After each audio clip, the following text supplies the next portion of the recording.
വാർത്തകളിലേക്ക് സ്വാഗതം. പ്രധാന വാർത്തകൾ. ജൂബിലി വർഷത്തിൽ പ്രത്യാശയുടെ ഗായകരാകാനാണ് ഫ്രാൻസിസ് മാർപ്പാപ്പ നമ്മെ ക്ഷണിക്കുന്നതെന്ന് cardinal Mar George Koovakad. MLA Uma Thomas ഗാലറിയിൽ നിന്ന് വീണ അപകടം, സ്റ്റേജ് ഉൾപ്പെടെയുള്ള അധിക നിർമ്മാണം അനുമതി നേടാതെ.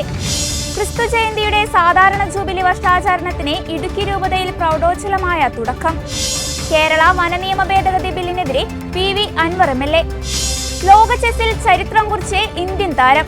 ചെസ് ചാമ്പ്യൻഷിപ്പിൽ കിരീടമണിഞ്ഞ് കൊനേരു ഹംപി. വാർത്തകൾ വിശദമായി. ഈശോയുടെ മനുഷ്യാവതാരത്തിന്റെ 2025 ജൂബിലി വർഷത്തിൽ പ്രത്യാശയുടെ ഗായകരാകാനാണ് പരിശുദ്ധ ഫ്രാൻസിസ് മാർപ്പാപ്പ നമ്മെ ഓരോരുത്തരെയും വ്യക്തിപരമായി ക്ഷണിക്കുന്നതെന്ന് cardinal Mar George Jacob Koovakad. Changanassery അതിരൂപതയുടെ ക്രിസ്തു ജയന്തി ജൂബിലി വർഷാചരണ ഉദ്ഘാടനം മെത്രാപ്പോലിത്തൻ പള്ളിയിൽ നിർവഹിച്ച് പ്രസംഗിക്കുകയായിരുന്നു കർദിനാൾ. നമ്മുടെ ചുറ്റും പ്രതിസന്ധികളും വേദനകളും യുദ്ധങ്ങളും നഷ്ടങ്ങളും നിരാശപ്പെടുത്തുന്ന ഏറെ അനുഭവങ്ങളും ഉണ്ടാകുമ്പോഴും ഉത്തിതനായ ഈശോ നൽകുന്ന പ്രത്യാശയുടെ നന്മയുടെ സ്നേഹത്തിന്റെ സംഗീതം ആലപിക്കുക എന്ന വലിയ ഉത്തരവാദിത്തമാണ് ഈ ജൂബിലി വർഷം നമ്മോട് ആവശ്യപ്പെടുന്നതെന്ന് ചങ്ങനാശ്ശേരി അതിരൂപത ആർച്ച് ബിഷപ്പ് മാർ തോമസ് തറയിൽ പറഞ്ഞു. തുടർന്ന് ജൂബിലി വർഷ പ്രതീകമായ മാർ സ്ലീവ പ്രതിഷ്ഠിക്കുകയും അനുബന്ധമായി ജൂബിലി പ്രാർത്ഥനയും പരിശുദ്ധ കുർബാനയും നടന്നു. മാർ ജോസഫ് പെരുന്തോട്ടം ജൂബിലി സന്ദേശം നൽകി. വികാരി ജനറൽമാരായ monsignor Antony Ethakkad, monsignor Mathew Changankari, monsignor Soni Thekkekara, monsignor Varghese Sthanamavunkal, cathedral വികാരി father doctor Jose Kochuparambil, jubilee general convener father George Manthuruthil, Chethipuzha വികാരി father Thomas Kallumkalam CMI, Gethsemane superior father Mathew Mulangassery, father Smith Srampickal, father Tony Karikkandam, father Jindo Muriyankari Chirayil, father Joshy Panamparambil, father Justin Kayamkulathussery തുടങ്ങിയവർ സഹകാർമ്മികരായിരുന്നു. Jubilee വർഷത്തിന്റെ ഇടവകതല കുടുംബതല ഉദ്ഘാടനം അടുത്ത ഞായറാഴ്ച ജനുവരി 5 അതിരൂപതയിലെ 250 ഇടവകകളിലും ബഹുമാനപ്പെട്ട വികാരിയച്ഛന്മാരുടെയും ജൂബിലി സമിതിയുടെയും നേതൃത്വത്തിൽ ആഘോഷമായി നടക്കും. തൃക്കാക്കര MLA ഉമാ തോമസ് ഗാലറിയിൽ നിന്ന് വീണ അപകടം പറ്റിയ സംഭവത്തിൽ സ്റ്റേജ് നിർമ്മിച്ചത് മതിയായ സുരക്ഷയില്ലാതെ അശ്രദ്ധമായാണെന്ന് FIR. ഗിന്നസ് വേൾഡ് റെക്കോർഡ് ലക്ഷ്യമിട്ട് നടത്തിയ നൃത്ത പരിപാടിക്കായി കല്ലൂർ സ്റ്റേഡിയം വിട്ടുകൊടുത്തതിനെ GCDAയും സംഘാടകരുമായി ഉണ്ടാക്കിയ കരാറും പുറത്തുവന്നു. സ്റ്റേഡിയം ഉപയോഗിക്കാൻ വേണ്ടി മാത്രമാണ് സംഘാടകർ അനുമതി തേടിയത്. സ്റ്റേജ് ഉൾപ്പെടെയുള്ള അധിക നിർമ്മാണത്തിന് അനുമതി തേടിയിരുന്നില്ല എന്ന വിവരങ്ങളാണ് ഇപ്പോൾ പുറത്തുവരുന്നത്. ഗാലറിയിൽ അധികമായി ഉണ്ടാക്കിയ താൽക്കാലിക സ്റ്റേജിൽ നിന്ന് വീണാണ് ഉമാ തോമസ് MLAക്ക് പരിക്കേറ്റത്. ഉമാ തോമസിന്റെ മസ്തിഷ്കത്തിനേറ്റ പരിക്ക് അതീവ ഗുരുതരമാണ്. സ്റ്റേജിൽ വേണ്ടത്ര സ്ഥലമില്ലായിരുന്നെന്നും ബലമുള്ള കൈവരി സ്ഥാപിച്ചില്ലെന്നും FIRലുണ്ട്. ഗുരുതര പരിക്കേറ്റ MLA പാലാരിവട്ടം റിനൈ ആശുപത്രിയിലെ വെന്റിലേറ്ററിൽ നിരീക്ഷണത്തിലാണ്. MLAയുടെ ആരോഗ്യസ്ഥിതിയിൽ ആശങ്കപ്പെടേണ്ടതില്ലെന്ന് ഡോക്ടർമാർ അറിയിച്ചിട്ടുണ്ട്. തലക്കേറ്റ ക്ഷതമായതിനാൽ ഉമാ തോമസ് 24 മണിക്കൂർ നിരീക്ഷണത്തിലാണെന്ന് പ്രതിപക്ഷ നേതാവ് VD സതീശൻ അറിയിച്ചു. ആദ്യം വീഴ്ചയായിരുന്നു. അത് നമ്മൾ ഭയപ്പെട്ടതുപോലുള്ള സംഭവങ്ങളൊന്നുമില്ല. സ്റ്റെബിലൈസ് ചെയ്ത് വരികയാണ്. പിന്നെ നമുക്കറിയാം ഒരു ഹെഡ് ഇഞ്ചുറി ഉണ്ട് ചെറുതായിട്ട്. അപ്പോൾ അത് ഏത് ചെറുതാണെങ്കിലും വലുതാണെങ്കിലും ഏത് ഹെഡ് ഇഞ്ചുറി ആണെങ്കിലും 24 മണിക്കൂർ അത് മോണിറ്റർ ചെയ്യണം. ആ മോണിറ്ററിംഗ് ആണ് ഇപ്പോൾ നടക്കുന്നത്. ഇവിടെ തന്നെ നല്ലൊരു ന്യൂറോ ഡിപ്പാർട്ട്മെൻ്റ് ഉണ്ട്. ബാക്കിയുള്ള ഡോക്ടേഴ്സൊക്കെ ആയിട്ട് ഒരു കൺസൾട്ട് ചെയ്യുന്നുണ്ട്. കോട്ടയം മെഡിക്കൽ കോളേജിൽ നിന്ന് വേറെ ടീം വരുന്നുണ്ട്. എല്ലാവരുമായിട്ടും ഇത് ചെയ്യുന്നുണ്ട്. ആവശ്യമായ കൊടുക്കാൻ പറ്റാവുന്ന എല്ലാ മെഡിക്കൽ സഹായവും കൊടുക്കാനുള്ള ഏർപ്പാട് ചെയ്തിട്ടുണ്ട്. ഇപ്പോൾ നമുക്ക് കിട്ടുന്നൊരു ശുഭകരമായ കാര്യമാണ്. സ്റ്റെബിലൈസ് ചെയ്ത് വരികയാണ്. നേരത്തെ ഉണ്ടായിരുന്ന മറ്റ് പാരാമീറ്റേഴ്സ് എല്ലാം ബാക്കിയുള്ള ഒരു BP മറ്റ് കാര്യങ്ങളെല്ലാം ശരിയായി വരികയാണ്. അപ്പോൾ ഒരു നല്ല പ്രതീക്ഷയ്ക്കുള്ള രീതിയാണ്. അല്ല അതൊക്കെ സെക്കൻഡറിയാണ്. അതൊന്നും അങ്ങനെ ഗുരുതരമായ കാര്യങ്ങളല്ല. ഒരു ഇഷ്യൂ ഉള്ളത് നമ്മുടെ ഒരു ഹെഡ് ഇഞ്ചുറിയാണ്, വീഴ്ചയിൽ പറ്റിയതാണ്. കുറേ മൾട്ടിപ്പിൾ ആയിട്ടുള്ള കുറേ പ്രശ്നങ്ങളുണ്ട്. പക്ഷെ അതൊന്നും അങ്ങനെ ഒരു ഗൗരവതരമായ നമുക്കൊന്നും ഇപ്പം തന്നെ അതെല്ലാം പരിഹരിക്കപ്പെടേണ്ട വിഷയമല്ല. അത് നമുക്ക് പരിശോധിക്കാം. ഇപ്പം ഞങ്ങളുടെ ഒരു പരിഗണന, നമ്മുടെ പ്രയോറിറ്റി എന്ന് പറയുന്നത് ഏറ്റവും നല്ല ട്രീറ്റ്മെൻറ്റ്, ഏറ്റവും അവൈലബിൾ ആയിട്ടുള്ള ഏറ്റവും ബെസ്റ്റ് ട്രീറ്റ്മെൻറ്റ് കൊടുക്കാമെന്നാണ്. എല്ലാവരും ജില്ലാ ഭരണകൂടമുണ്ട്, ബാക്കിയുള്ള മന്ത്രിമാർ എല്ലാവരും, ജനപ്രതിനിധികൾ, ഞങ്ങളെല്ലാവരും വരും. അവർ കൂടുതലൊന്നുകൂടി വാച്ച് ചെയ്ത് നമുക്ക് നമ്മുടെ നാട്ടിൽ നമുക്ക് കൊടുക്കാൻ പറ്റാവുന്ന ഏറ്റവും ബെസ്റ്റ് ആയിട്ടുള്ളൊരു മെഡിക്കൽ കെയർ കൊടുക്കുക എന്നുള്ളതാണ്. മറ്റേതൊക്കെ നമുക്ക് പിന്നീട് പരിശോധിച്ചിട്ട് നമുക്ക് പറയാം അതല്ലല്ലോ നമ്മുടെ പ്രയോറിറ്റി, നമ്മുടെ അതല്ല. ഒരു നല്ല രീതിയിൽ ഇല്ല, അങ്ങനെയൊന്നും ഒരു തീരുമാനം. പേഴ്സണൽ സ്റ്റാഫിന്റെ പരാതിയിൽ പാലാരിവട്ടം പോലീസിന്റേതാണ് നടപടി. മറ്റുള്ളവരുടെ ജീവനോ വ്യക്തിഗത സുരക്ഷയോ അപകടത്തിലാക്കുന്നതിനെതിരെ നടപടിയെടുക്കുന്നതാണ് 125 വകുപ്പ്. മതിയായ സുരക്ഷയില്ലാതെ അശ്രദ്ധമായാണ് സ്റ്റേജ് നിർമ്മിച്ചത്. സ്റ്റേജിൽ വേണ്ടത്ര സ്ഥലമില്ലായിരുന്നുവെന്നും ബലമുള്ള കൈവരി സ്ഥാപിച്ചില്ല എന്നും എഫ്ഐആറിൽ പറയുന്നു. സ്റ്റേജ് കെട്ടിയവർക്കും പരിപാടിയുടെ സംഘാടകർക്കുമെതിരെയാണ് കേസെടുത്തിരിക്കുന്നത്. ദുർബലമായ ക്യൂ ബാരിയേഴ്സ് ഉപയോഗിച്ചായിരുന്നു മുകളിൽ കൈവരിയൊരുക്കിയത്. 15 അടി ഉയരത്തിലാണ് ഗാലറി ക്രമീകരിച്ചത്. 55 അടി നീളമുള്ള സ്റ്റേജിൽ 8 അടി വീതിയിലാണ് കസേരകളിടാനുള്ള സ്ഥലമൊരുക്കിയത്. ഇന്നലെ രാത്രി തന്നെ കമ്മീഷണറുടെ നേതൃത്വത്തിൽ പോലീസ് അപകടമുണ്ടായ സ്ഥലം പരിശോധിച്ചിരുന്നു. പിന്നാലെ കേസെടുക്കാൻ ADGP Manoj Abraham Kochi police കമ്മീഷണർക്ക് നിർദ്ദേശം നൽകുകയായിരുന്നു. സംഭവത്തിൽ സംഘാടകരുടെ ഭാഗത്തുനിന്ന് ഗുരുതര വീഴ്ച സംഭവിച്ചിട്ടുണ്ടെന്ന് ഹൈബി ഈഡൻ MP പറഞ്ഞു. പ്രധാനമായും ഹെഡ് ഇഞ്ചുറി ഉണ്ട്. അതുപോലെ തന്നെ മറ്റ് പല ഭാഗങ്ങളിലും പരിക്കുകൾ ഉണ്ടായിട്ടുണ്ട്.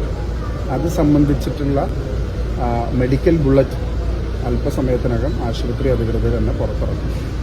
ന്യൂറോ സർജൻ അടക്കമുള്ള എല്ലാ പ്രധാനപ്പെട്ട ഞായറാഴ്ച ആയതുകൊണ്ട് തന്നെ അവരെല്ലാം പല സ്ഥലങ്ങളിൽ നിന്നായി എത്തിച്ചേർന്നു. ഏറ്റവും വൈദഗ്ധ്യം നിറഞ്ഞ ചികിത്സയാണ് നൽകുന്നത്. CT സ്കാൻ എടുത്തു.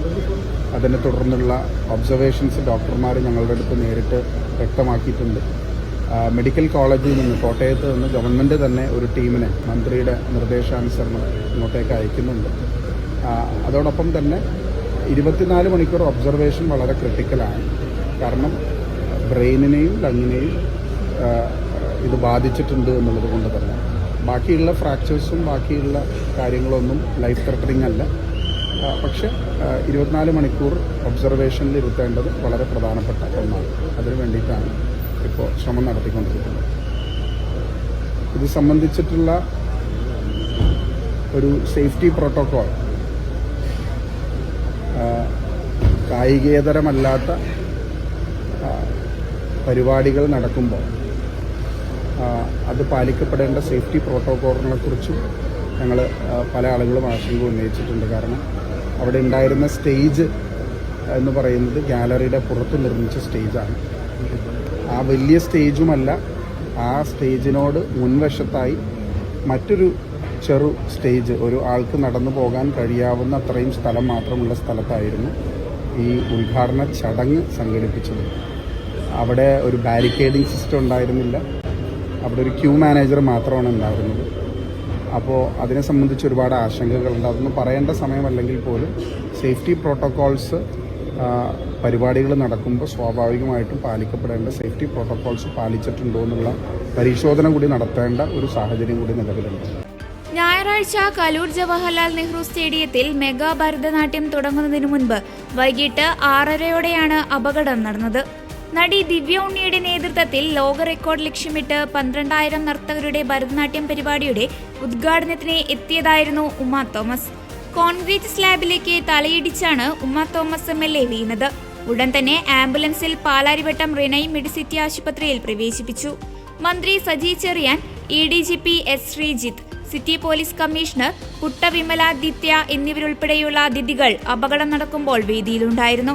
വീഴ്ചയിൽ തലയ്ക്ക് പിന്നിൽ ഗുരുതരക്ഷതവും നട്ടെല്ലിന് പരിക്കും സംഭവിച്ചിട്ടുണ്ട്. 15 അടി ഉയരത്തിൽ നിന്നാണ് ഉമ തോമസ് വീണത്. ഫ്രാൻസിസ് മാർപ്പാപ്പ പ്രഖ്യാപിച്ച ക്രിസ്തു ജയന്തിയുടെ സാധാരണ ജൂബിലി വർഷാചരണത്തിന് ഇടുക്കി രൂപതയിൽ പ്രൗഢോജ്വലമായ തുടക്കം. ക്രിസ്തുമസ് തിരുക്കർമ്മങ്ങളോടനുബന്ധിച്ച് റോമിലെ വിശുദ്ധ കവാടം തുറന്ന് ജൂബിലി വർഷാചരണത്തിന് മാർപ്പാപ്പ ഔദ്യോഗികമായി തുടക്കം കുറിച്ചു. അതിനോടനുബന്ധിച്ച് എല്ലാ രൂപതകളിലും കത്തീഡ്രൽ പള്ളിയിൽ രൂപതാധ്യക്ഷൻ ജൂബിലി വർഷം ഉദ്ഘാടനം ചെയ്തു. വാഴത്തോപ്പ് സെന്റ് ജോർജ് കത്തീഡ്രൽ പള്ളിയിൽ നടന്ന ചടങ്ങിൽ ഇടുക്കി രൂപത മെത്രാൻ മാർ ജോൺ നെല്ലിക്കുന്നേൽ ഉദ്ഘാടന കർമ്മം നിർവഹിച്ചു. 29-ാം തീയതി രാവിലെ 6:30 സെന്റ് ജോർജ് LP സ്കൂളിൽ നടന്ന പ്രത്യേക പ്രാർത്ഥനയോടെയാണ് ജൂബിലി വർഷാചരണ ചടങ്ങുകൾ ആരംഭിച്ചത്. വാഴത്തോപ്പ് ഇടവകയിലെ കൈക്കാരന്മാർ സമർപ്പിച്ച ജൂബിലി കുരിശെ മെത്രാൻ വെഞ്ചരിച്ച് പ്രതിഷ്ഠിക്കുകയും ചെയ്തു. തുടർന്ന് നടന്ന പ്രദക്ഷിണത്തിൽ 100-ലധികം മാലാഖ വേഷധാരികളായ കുട്ടികളും അൾത്താര ബാലന്മാരും അണിനിരന്നു. പ്രദക്ഷിണം പ്രധാന കവാടത്തിലെത്തിയപ്പോൾ രൂപതാ മെത്രാൻ ഔദ്യോഗികമായി കത്തീഡ്രലിന്റെ വാതിൽ തുറന്ന് ദേവാലയത്തിൽ പ്രവേശിച്ചു. തുടർന്ന് ജൂബിലി കുരിശ് പരസ്യ വണക്കത്തിനായി കത്തീഡ്രലിനുള്ളിൽ പ്രതിഷ്ഠിച്ചു. മാമോദിസ വ്രത നവീകരണം നടത്തി രൂപതാധ്യക്ഷൻ വിശ്വാസി സമൂഹത്തെ വിശുദ്ധ ജലം തളിച്ച് ആശീർവദിച്ചു. ഇതേ തുടർന്ന് ജൂബിലി തിരി തെളിച്ച് മഹാജൂബിലി 2025 ഇടുക്കി രൂപത തല ഉദ്ഘാടനം രൂപതാധ്യക്ഷൻ മാർ ജോൺ നെല്ലിക്കുന്നേൽ നിർവഹിച്ചു. പൊന്തിഫിക്കൽ വിശുദ്ധ കുർബാനയ്ക്ക് മുന്നോടിയായി നടന്ന കാഴ്ച സമർപ്പണത്തിൽ വൈദിക സന്യാസ പ്രതിനിധികൾ, ഭക്തസംഘടനകളുടെ ഭാരവാഹികൾ, പാസ്റ്ററൽ കൗൺസിൽ പ്രതിനിധികൾ, വൈദിക വിദ്യാർത്ഥികൾ, സന്യാസിനി അർത്തിനികൾ എന്നിവർ സംബന്ധിച്ചു. തുടർന്ന് നടന്ന വിശുദ്ധ കുർബാനയിൽ മാർ ജോൺ നെല്ലിക്കുന്നേൽ മുഖ്യ കാർമ്മികത്വം വഹിച്ചു. കുർബാനയുടെ സമാപനത്തിൽ ജൂബിലി വർഷത്തിന്റെ സവിശേഷതയായ പൂർണ്ണ ദണ്ഡവിമോചനത്തോടുകൂടിയ അപ്പസ്തോലിക ആശീർവാദം രൂപതാധ്യക്ഷൻ നൽകി. ജൂബിലിയോടനുബന്ധിച്ച് രൂപതയിലെ 5 പള്ളികൾ ജൂബിലി തീർത്ഥാടന കേന്ദ്രങ്ങളായി പ്രഖ്യാപിച്ചുകൊണ്ടുള്ള ഡിക്രി രൂപത ചാൻസലർ റവറൻഡ് ഡോക്ടർ മാർട്ടിൻ പൊൻപനാൽ വായിച്ചു. തീർത്ഥാടന കേന്ദ്രങ്ങളായി പ്രഖ്യാപിക്കപ്പെട്ട അടിമാലി, നെടുങ്കണ്ടം, വാഴത്തോപ്പ്, രാജകുമാരി, എഴുകുംവയൽ, കുരിശുമല തുടങ്ങിയ പള്ളികളിലെ വികാരിമാർ രൂപതാ മെത്രാനിൽ നിന്നും പ്രഖ്യാപന രേഖ കൈപ്പറ്റി. രൂപതാ വികാരി ജനറൽമാരായ monsignor Jose Karivelickal, monsignor Jose Plachickal, monsignor Abraham Porayath, cathedral വികാരി father Francis Edavakandam, chancellor father Martin Ponpanal, jubilee coordinator father Mathew Azhakanakunnel എന്നിവർ നേതൃത്വം നൽകി. സംസ്ഥാന സർക്കാർ അവതരിപ്പിക്കാനിരിക്കുന്ന വനനിയമ ഭേദഗതി ബില്ലിനെതിരെ അതിരൂക്ഷ വിമർശനവുമായി PV അൻവർ MLA. വ്യാപക പ്രത്യാഘാതങ്ങളുണ്ടാക്കുന്ന ബില്ല് കേരളത്തിലെ 1.30 കോടി ജനങ്ങളെ ബാധിക്കുന്നതാണെന്ന് അദ്ദേഹം പറഞ്ഞു. വന്യജീവി ആക്രമണങ്ങളിൽ നിന്ന് ജനങ്ങളെ സംരക്ഷിക്കാനുള്ള ഉത്തരവാദിത്തം സർക്കാർ സ്വീകരിക്കുന്നില്ലെന്നും അദ്ദേഹം കുറ്റപ്പെടുത്തി.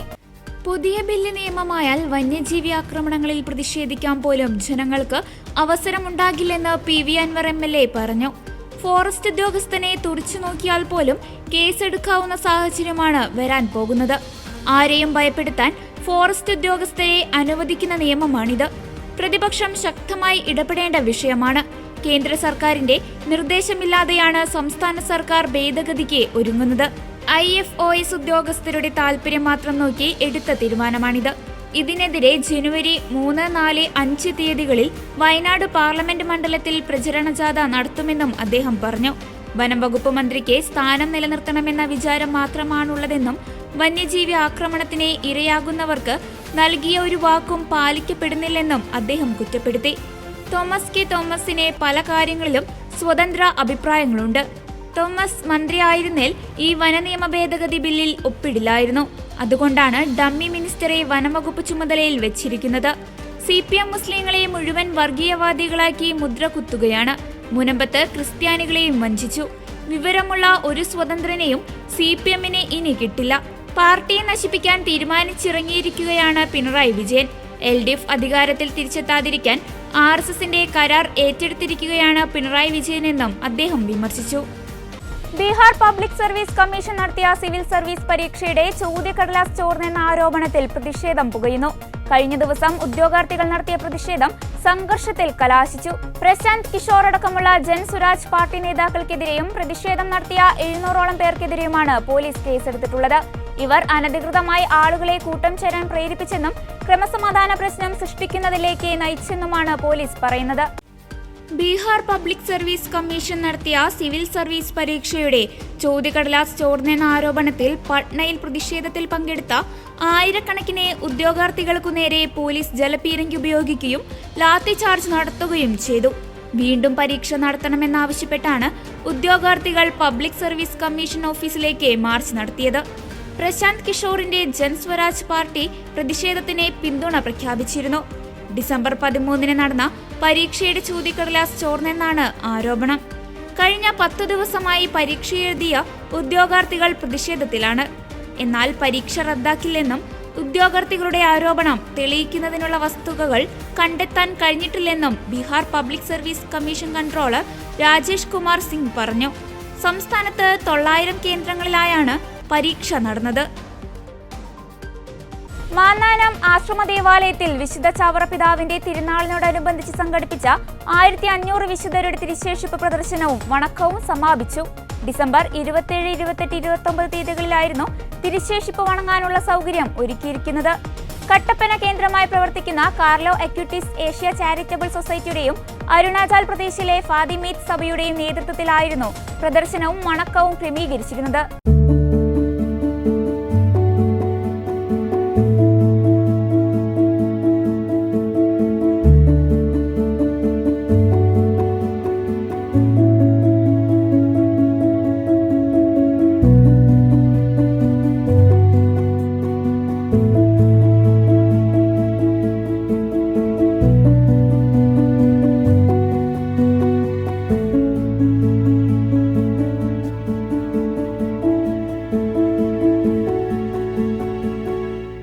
നമുക്കിവിടെ കാണാൻ സാധിക്കുന്നത് 1500 വിശുദ്ധരുടെ തിരുശേഷിപ്പുകളാണ്. വാഴ്ത്തപ്പെട്ടവരുടെയും അതോടൊപ്പം തന്നെ ദൈവദാസരും ധന്യർ അവരുപയോഗിച്ച വസ്ത്രങ്ങളുടെയും അവരുടെ ഹാൻഡ് റൈറ്റിംഗ് ഒക്കെ നമുക്കിവിടെ കാണാൻ സാധിക്കും.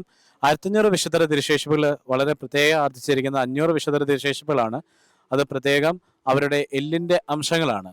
3 തരം തിരുശേഷിപ്പുകളാണ് കത്തോലിക്ക സഭയിലുള്ള. ഒന്ന് first class, 2 second class, third class എന്ന് പറയും.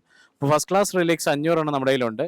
അതിനെല്ലാം ആധികാരികത പുലർത്തുന്ന സർട്ടിഫിക്കറ്റുകൾ അവരുടെ അധികാരികൾ, പോസ്റ്റ്ലേറ്റർ ജനറൽമാർ, മെത്രാന്മാർ, കർദിനാൾമാർ അവർ പ്രത്യേകം തന്ന സർട്ടിഫിക്കറ്റോടു കൂടിയാണ് ഇതിനെല്ലാം നമ്മൾ നമ്മുടെ കയ്യിലുള്ള സൂക്ഷിച്ചിരിക്കുന്നത്. നമ്മൾ ഈ തിരുശേഷിപ്പുകൾ കൊണ്ടുവന്നിരിക്കുന്ന അങ്കമാലി, ജോസ്പുരം ഫാത്തിമേറ്റ്സ് കോൺഗ്രിഗേഷൻ്റെ നേതൃത്വത്തിലും അതോടൊപ്പം തന്നെ കാർലോ അക്യൂട്ടിസ് ഫൗണ്ടേഷൻ്റെയും നേതൃത്വത്തിലാണ്. കാർലോ അക്യൂട്ടിസ് ഫൗണ്ടേഷൻ 2007 തുടങ്ങിയതാണ്. കാർലോ അക്യൂട്ടിസിൻ്റെ അമ്മയാണ് അതിൻ്റെ പ്രധാന രക്ഷാധികാരി.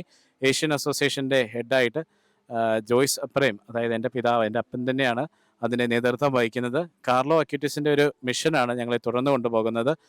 അപ്പോൾ 1500ഓളം വിശുദ്ധരുടെ തിരുശേഷിപ്പുകൾ 25 വർഷത്തെ പ്രയത്നത്തിൻ്റെ ഫലമായിട്ട് സംഘടിപ്പിച്ചിരിക്കുന്നതാണ്. ഇവിടെ നിങ്ങൾക്ക് പ്രത്യേകം നോക്കുമ്പോൾ കാർലോ അക്യൂട്ടിസിൻ്റെ അവൻ്റെ അഴുകാത്ത ഹൃദയത്തിൻ്റെ അംശം കാണാം. അവനുപയോഗിച്ച ടീഷർട്ട്, അതോടൊപ്പം തന്നെ ഈ അടുത്ത കാലത്തൊരു കോടീശ്വരൻ ധന്യപദവിയിലേക്ക് ഉയർന്നു എൻറിക് ഹെൻറി ഷാ എന്ന് പറഞ്ഞ അദ്ദേഹം ഉപയോഗിച്ച അദ്ദേഹത്തിൻ്റെ ഷർട്ട്, ടൈ, അദ്ദേഹത്തിൻ്റെ പേഴ്സിൻ്റെ അംശം, അദ്ദേഹത്തിൻ്റെ ശവപ്പെട്ടിയുടെ അംശം, വളരെ റെയർ ആയിട്ടുള്ള റിലിക്സ് ഒക്കെ നമുക്കിവിടെ കാണാം. ഉൾമ കുടുംബം ഈ അടുത്ത കാലത്ത് ആദ്യമായിട്ടാണ് കത്തോലിക്ക സഭയിൽ ഒരു കുടുംബത്തെ മുഴുവൻ വാഴ്ത്തപ്പെട്ട ഒരു നിരയിലേക്ക് ഉയർത്തുന്നത്. അതിലും പ്രത്യേകത ആ കുടുംബത്തിലുള്ളതെന്ന് വെച്ച് കഴിഞ്ഞാൽ ജനിക്കുന്നതിന് മുമ്പ് ഒരു കുട്ടീനെ വാഴ്ത്തപ്പെട്ട ഒരു നിരയിലേക്ക് ഉയർത്തി.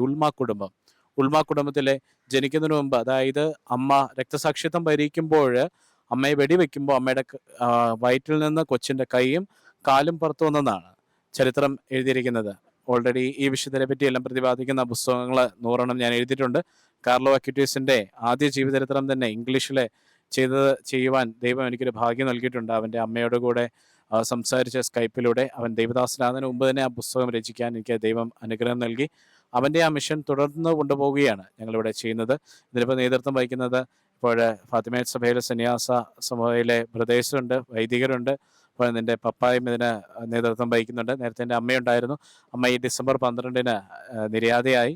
കാർലോ അക്യൂട്ടിസിൻ്റെ ഈ തീഷ്ണത നിറഞ്ഞ ഈ ജീവിതം വഴി ഞങ്ങളും ഈ വിശുദ്ധരെ എല്ലാം കാട്ടിക്കൊണ്ട് ഞങ്ങളുടെ പ്രധാന ഉദ്ദേശം നാളെ നമ്മളെല്ലാം സ്വർഗത്തിലേക്ക് പോകുമ്പോൾ ഈ 1500 പേരുടെ മുഖം നമുക്ക് ഓർമ്മയിലുണ്ടാകണം. ഈ 1500 പേരെ നമ്മൾ കണ്ട് പരിചയമില്ലാത്തവരാന്ന് പറയരുത്.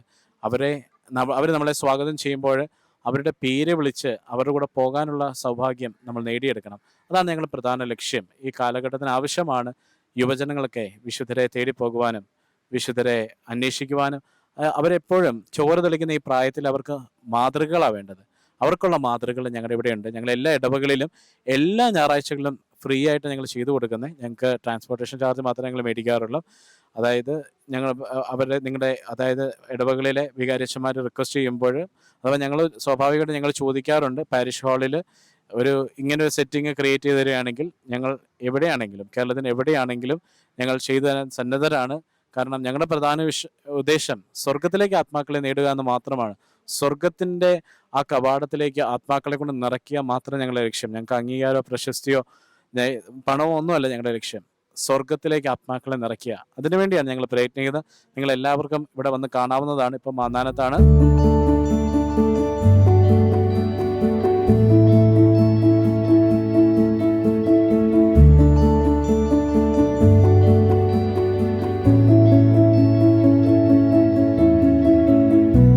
ഇവിടെ കണ്ടുകൊണ്ടിരിക്കുന്നത് വിശുദ്ധ കൊച്ചുറേസ്യയുടെ കുടുംബത്തിലെ തിരുശേഷിപ്പുകളാണ്. പ്രത്യേകമായി അവരുടെ കുടുംബത്തിലുണ്ടായിരുന്ന ഒരു മാതാവിൻ്റെ സ്റ്റാച്യു അതോടൊപ്പം തന്നെ അവരുടെ ഷെൽഫിലുണ്ടായിരുന്ന ഒരു മാലാഖയുടെ ഒരു രൂപം, പിന്നെ കൊച്ചുത്രേസ്യയുടെ ആദ്യം അടക്കിയ ശവപ്പെട്ടിയുടെ അംശം, രണ്ടാമതടക്കിയ ശവപ്പെട്ടിയുടെ അംശം, കൊച്ചുത്രേസ്യയുടെ മാതാപിതാക്കളുടെ എല്ലിൻ്റെ അംശം, കൊച്ചുത്രേസ്യയുടെ മുടിയുമാണ് നമുക്ക് കാണാൻ സാധിക്കുന്നത്. കണ്ടുകൊണ്ടിരിക്കുന്നത് മൊണാസ്റ്റൻസ് മീൻസ് അത്ഭുതമാണ്. 1732 പോളണ്ടിൽ അസംഷൻ ദേവാലയത്തിൽ നടന്ന ഒരു ദിവ്യകാരുണ്യ അത്ഭുതമാണ്. അവിടെ വാഴ്ത്തിവെച്ചിരുന്ന ഈശോയുടെ തിരുവോസ്തിയും അർലിക്കയും ചേർന്ന് മോഷ്ടാക്കൾ മോഷ്ടിച്ചുകൊണ്ട് പോയി പോകുന്ന വഴിയിൽ അതിന് കനം കൂടി അവർ ഒരു കൃഷിയിടത്തിൽ അത് ഉപേക്ഷിച്ചു. അത് ഉപേക്ഷിച്ച സ്ഥലത്ത് ബീൻസ് കൃഷി നടക്കുകയായിരുന്നു. ആ ഉപേക്ഷിച്ച സ്ഥലത്തുണ്ടായ ബീൻസിനെല്ലാം ഈ അർലിക്കയുടെ ചിത്രം, ഈശോ അർലിക്കയിൽ എഴുന്നള്ളിയിരിക്കുന്ന ആ ചിത്രം ഇപ്പോഴും ദൃശ്യമായി കാണാവുന്നതാണ്. അതിൽ 3 ബീൻസുകളാണ് ഇവിടെ നമുക്കായി കാണാൻ സാധിക്കുന്നത്.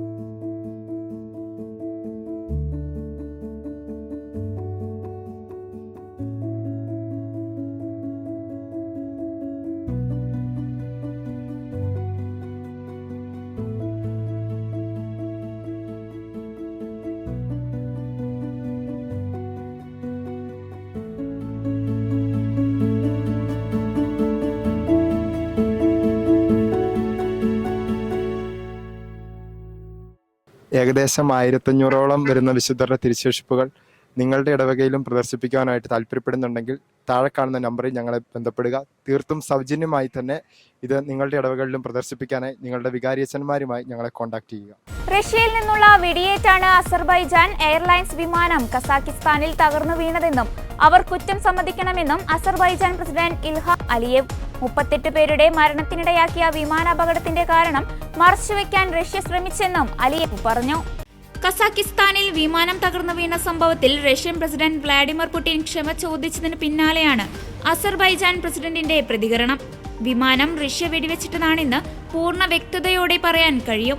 അത് മനഃപൂർവ്വം ചെയ്തതാണെന്ന് ഞങ്ങൾ പറയുന്നില്ല, പക്ഷേ അങ്ങനെ ചെയ്തുവെന്നും അദ്ദേഹം പറഞ്ഞു. സംഭവത്തിൽ മാപ്പ് പറയുന്നതിന് പകരം തെറ്റായ വിവരങ്ങൾ പ്രചരിപ്പിക്കാനാണ് റഷ്യ ശ്രമിച്ചത്. കുറ്റം സമ്മതിച്ച് സൗഹൃദ രാജ്യമായ അസർബൈജാനിലെ ജനങ്ങളോട് സത്യാവസ്ഥ അറിയിക്കണമായിരുന്നുവെന്നും അദ്ദേഹം കൂട്ടിച്ചേർത്തു. റഷ്യയുടെ വ്യോമ പ്രതിരോധ മേഖലയിൽ നടന്ന സംഭവത്തിൽ അസർബൈജാൻ പ്രസിഡന്റ് ഇൽഹാം അലിയേവിനോട് ഫോണിലാണ് പുടിൻ ഖേദം പ്രകടിപ്പിച്ചത്. യുക്രൈൻ ഡ്രോൺ ആക്രമണം തടയാൻ ഗ്രോസ്നിയിൽ വ്യോമ പ്രതിരോധ വിഭാഗം ശ്രമം നടത്തിയിരുന്നുവെന്ന് റഷ്യ ഔദ്യോഗിക വിശദീകരണത്തിൽ പറഞ്ഞു. അതേസമയം അതുമൂലമാണോ വിമാനം തീപിടിക്കാൻ ഇടയാക്കിയതെന്ന് വിശദീകരിച്ചിട്ടില്ല. ബാക്കുവിൽ നിന്ന് ദക്ഷിണ റഷ്യയിലെ ഗ്രോസ്നിയിലേക്ക് പുറപ്പെട്ട അസർബൈജാൻ എയർലൈൻസ് വിമാനമാണ് കസാക്കിസ്ഥാനിലെ അക്തൌവിൽ തകർന്നു വീണത്. റഷ്യൻ വ്യോമസേന വിമാനം വെടിവെച്ചിട്ടതാണെന്ന് ആരോപണം ഉയർന്നിരുന്നു. തിരുമുടിക്കുന്ന് പള്ളിയിൽ ജൂബിലേറിയന്മാരെയും നവദമ്പതികളെയും സുവിശേഷം പകർത്തിയെഴുതിയവരെയും ആദരിച്ചു.